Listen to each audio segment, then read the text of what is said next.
My name's Ethan. I'm 27, a computer engineer by trade, and I never believed in ghosts or any of that supernatural stuff. Hell, I used to laugh it off when people would talk about haunted houses or spirits. But now, I'm not laughing. It started when I moved back into my childhood home a few months ago. My dad passed away, and my mom, well, she needed help. It was supposed to be temporary, just until she got back on her feet. The house hadn't changed much since I was a kid. Everything's still in its place, including the basement. That basement where I'd spent so many afternoons, playing with my model trains, watching movies with my friends. But now, something was different. My mom wouldn't go down there anymore. She said it gave her bad feelings. I didn't get it. Not at first. 3 weeks ago, I was working late on some code, trying to finish a project, when I heard it. Ethan. Faint. A whisper, like someone was calling my name, just on the edge of my hearing. I paused my music, thinking maybe I'd misheard, but the second I listened, it stopped. Figured it was nothing, old house noises. That kind of thing happens, right? But then it happened again. And again. Each night, the whispers got louder. Sometimes it was just my name, other times it sounded like a conversation, like people were talking about me, just out of earshot. I couldn't sleep. Couldn't focus. I felt like I was going crazy. My mom noticed something was off, but I didn't want to worry her. She was already dealing with enough grief from losing my dad. And then came tonight. I couldn't take it anymore. The whispers had followed me everywhere, kitchen, hallway, my bedroom. I could feel them. Like someone was watching me, hiding just behind me, waiting. I had to know what it was. I had to confront it. Armed with a flashlight, I went down to the basement. The same basement where I once felt safe. The air down there was different. Colder. Stale. And when I stepped inside, the whispers started again. But this time, they didn't fade. They grew louder. Louder than they'd ever been. Surrounding me from all sides, overlapping, filling the room. I froze. My legs refused to move. My heart was racing, my throat dry. The flashlight flickered, casting long, eerie shadows on the concrete walls. And then, the door. The door behind me slammed shut. It felt like the house had come alive. The whispers were deafening, a chorus of voices all calling my name, angry, desperate, like they were trying to tell me something but I couldn't understand. I screamed, demanding they show themselves, tell me what they wanted. That's when I understood. They weren't ghosts, not in the way I'd imagined. They were memories. The voices of people who had lived in this house, who had died here. Trapped. Their lives absorbed into the walls, into the foundation.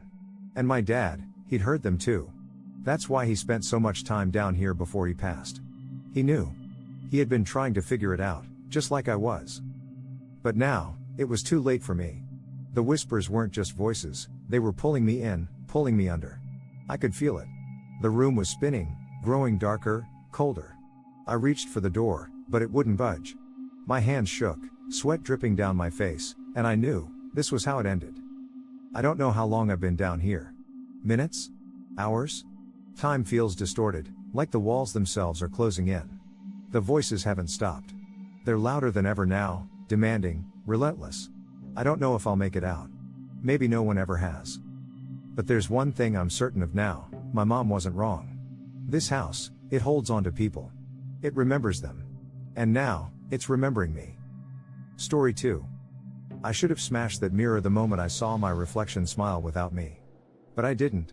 And now I'm trapped. My name is Sarah, and for 8 years, I lived in this apartment building, just another anonymous face among my neighbors. We nodded at each other in the halls but never really talked.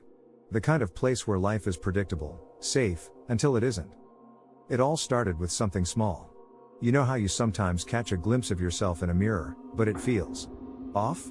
Like you're moving, but your reflection lingers just a second too long? That happened to me, more than once. I blamed it on stress. I'm a nurse, working double shifts, running on fumes most days. It messes with your mind, right?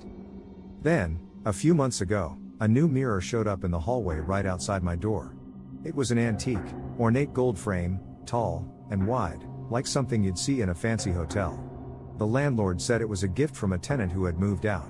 At first, I thought it was charming. The building had always been a bit run down, and this was a nice touch. But from the moment I saw it, something felt wrong. One night, after a particularly brutal shift, I stumbled home, exhausted, barely able to keep my eyes open. As I passed the mirror, I caught a glimpse of myself. But something wasn't right. My reflection didn't move with me. I stopped, feeling the hairs on the back of my neck rise.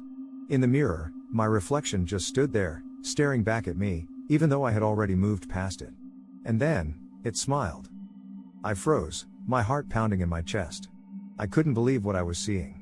I backed away slowly, forcing myself to breathe. It had to be a hallucination. I hadn't slept much that week, my mind was playing tricks on me. I rushed into my apartment, slamming the door behind me, trying to shake the image from my mind. The next morning, the mirror was gone. I stared at the empty wall where it had been, my pulse still racing. There was no trace of it, no explanation. I tried asking my neighbors, but they wouldn't even make eye contact. They looked at the empty space in the hall like it terrified them, and then they looked at me like I was the crazy one. I should have let it go. I should have pretended it never happened. But a few nights later, the mirror was back. I didn't see it at first, I had gotten used to avoiding that spot, pretending it wasn't there. But as I was locking my door, I caught sight of it again, and this time, I wasn't alone. In the reflection, I saw the hallway behind me.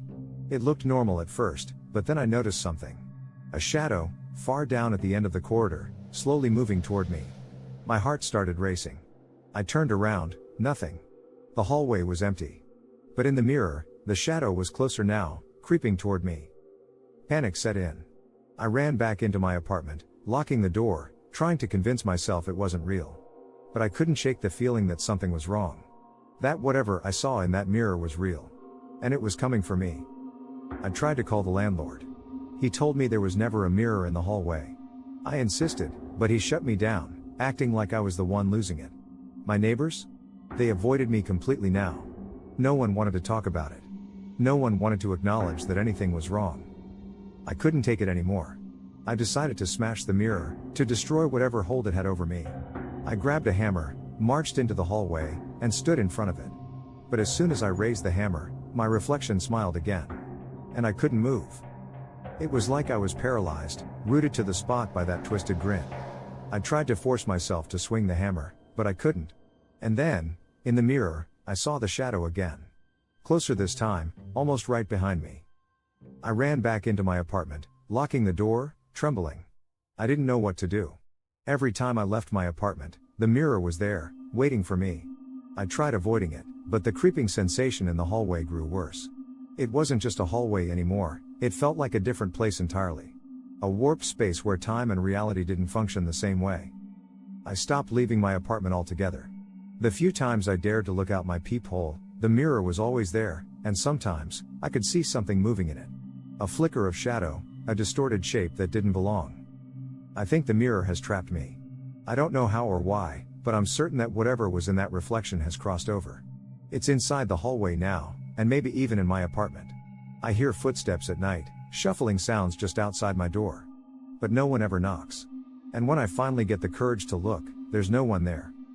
The only explanation I have is that the mirror was some kind of portal. A doorway between worlds, and now that it's been opened, whatever was on the other side is here. I should have smashed that mirror the moment I saw it smile. Now, I don't know if I'll ever escape. But the worst part?